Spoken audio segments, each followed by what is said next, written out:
मध्य प्रदेश में कांग्रेस नेता और पूर्व मंत्री राजा पटेरिया ने एक सभा में प्रधानमंत्री नरेंद्र मोदी की हत्या की बात कह दी। पन्ना में हुई एक सभा में पटेरिया ने कहा कि अगर लोकतंत्र को बचाना है तो मोदी की हत्या को तत्पर रहिए। हत्या का मतलब हराना है। पूर्व मंत्री राजा पटेरिया की इस टिप्पणी के बाद प्रदेश की राजनीति में बवाल मच गया। कल मंडलम सेक्टर के कार्ड वितरण में पवई के दौरान एक वीडियो जारी हुआ है जिसमें मुझे बताया गया है कि मैंने बोला कि मोदी की हत्या कर दो। मैं गांधी को मानने वाला आदमी हूं, गांधी की मानने वाला आदमी हत्या की बात नहीं कर सकता। वो वीडियो गलत तरीके से पेश किया गया है। मेरा कहने का आशय था कि राजनीतिक चुनाव क्षेत्र में उनको पराजित दिला के इस देश का संविधान बचाओ, अल्पसंख्यकों का, दलितों का और आदिवासियों की रक्षा करने के लिए, बेरोजगारी हटाने के लिए मोदी को पराजित करना आवश्यक है। मेरा उद्देश्य हत्या के को लेकर गलत तरीके से पेश किया गया।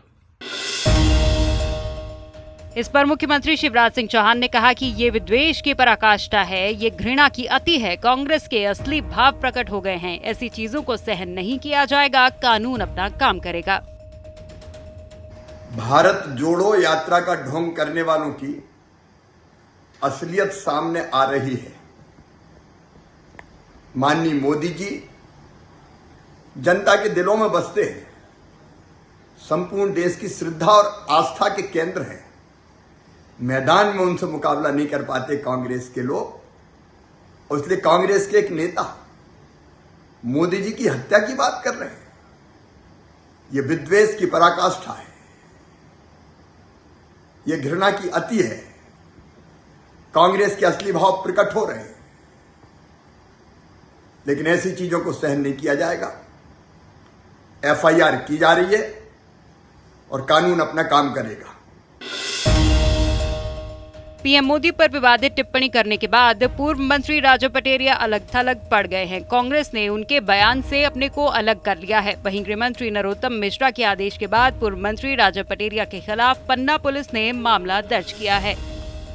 कांग्रेस के नेता राजा पटेरिया जी के द्वारा एक जनसभा में धर्म, जाति और भाषा के आधार पर अल्पसंख्यक, दलित, आदिवासी समुदाय के बीच घृणा वैमनस्य फैलाना का कार्य प्रतीत हुआ। इससे लोक शांति भंग होना पुलिस ने पाया है और इनके खिलाफ आईपीसी की धारा 451, 504, 505, 1B, 5051, 1C, 506, 153, B1C के तहत पन्ना जिले में मामला दर्ज किया गया। छत्तीसगढ़ के कांकेर में हुए सड़क हादसे में 4 लोगों की मौत हो गई। मरने वालों में ओडिशा के नायब तहसीलदार, उनकी पत्नी और साले सहित 4 लोग शामिल थे। सभी लोग शनिवार की रात कांकेर से शादी समारोह में शामिल होकर कार से वापस लौट रहे थे। तभी जंगलवार कॉलेज के पास बने एक कुएं में उनकी कार गिर गई। खबर लगते ही घटनास्थल पर पुलिस पहुंची और कार को कुएं से बाहर निकाला। कार में सभी 4 लोगों के शव मिले।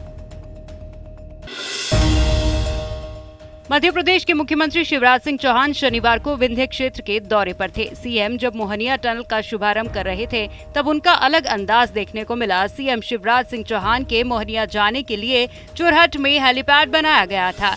सीएम जैसे ही उतरे उनकी नजर आदिवासी विद्यालय के छात्रों पर पड़ी। इस दौरान छात्र भी सीएम शिवराज को देखकर मामा मामा कर पुकारने लगे।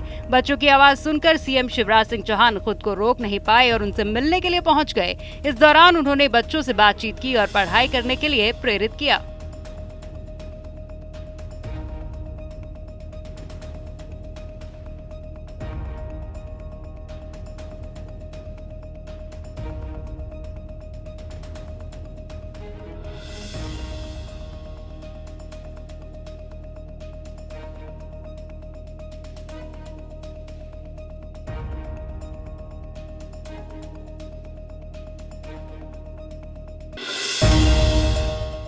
मध्य प्रदेश के पीएचई मंत्री विजेंद्र यादव ने हिमाचल प्रदेश में कांग्रेस की जीत पर कहा है कि कांग्रेस गलती से छोटा मोटा प्रदेश में चुनाव जीत जाती है तो अपने आप को 30 मार खान समझने लगती है।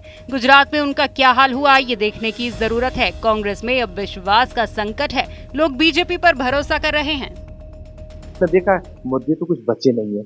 अब मुद्दे कहाँ से बचे जब पार्टी नहीं बची तो मुद्दे कहाँ से बचेंगे। अब वो तो केवल कोई ना कोई एक आध छोटा मोटा काम देख लेते हैं और उसी को पकड़ कर बैठ जाते हैं। आपने देखा होगा कि केवल जब भी कांग्रेस बात करेगी, हिंदू मुस्लिम की बात करेगी। कभी कांग्रेस ने यह बात की कि 370 जैसी धारा 70 साल से तुम नहीं हटा पाए, और जब देश में यह चर्चा होती थी, ये कांग्रेस के लोग कहते थे 370 धारा हटेगी तो दंगा फसाद हो जाएंगे, देश के हालात खराब हो जाएंगे। जब 370 धारा हटी तो चूंकि आवाज भी नहीं आई पूरे देश। करीब 11 साल बाद हो रही प्राथमिक शिक्षक MPTET वर्ग 3 की भर्ती एक बार फिर से अटक गई है। पहले 18,000 से ज्यादा पदों पर फरवरी 2023 तक पोस्टिंग की जानी थी, लेकिन मेरिट लिस्ट जारी होने के चलते उम्मीदवारों का इंतजार बढ़ता जा रहा है। अब मार्च तक भी इनको भर्ती होने की उम्मीद कम ही नजर आ रही है। गौरतलब है कि करीब 2 लाख कैंडिडेट्स ने क्वालिफाई किया है। महाकाल की नगरी उज्जैन में 2023 में एक भव्य कार्यक्रम का आयोजन होने जा रहा है और ये कार्यक्रम पूरे 1 सप्ताह तक चलेगा। ये रामघाट के साथ ही इसे शहर के अलग अलग जगहों पर आयोजित भी किया जाएगा। वैसे तो इस आयोजन में अभी काफी समय है, लेकिन आयोजन भव्यता के साथ साथ दिव्यता से भी परिपूर्ण हो, इसलिए आयोजन को लेकर अभी से तैयारियों का दौर शुरू हो चुका है। दरअसल आने वाले महाशिवरात्रि दिन महाकाल की नगरी उज्जैन इतिहास रचने की तैयारियों में है। इस दिन यहाँ 21 लाख दीपक जलाए जाएंगे और शहर का नाम गिनीज वर्ल्ड रिकॉर्ड में दर्ज करवाने की तैयारी की जा रही है। बंगाल की खाड़ी में उठे मेंडूस तूफान के असर से मध्य प्रदेश के कई शहरों का मौसम बदल गया है। भोपाल में सुबह 7 बजे से बूंदाबांदी हुई। मौसम विभाग ने पहले ही 12 दिसंबर से प्रदेश में मावठा गिरने का पूर्वानुमान जताया था। 15 दिसंबर के बाद मौसम साफ होने पर पूरे प्रदेश में तापमान में गिरावट देखने को मिलेगी। प्रदेश में सबसे ठंडा नेगांव रहा, जहां न्यूनतम तापमान 6.5 डिग्री दर्ज किया गया है।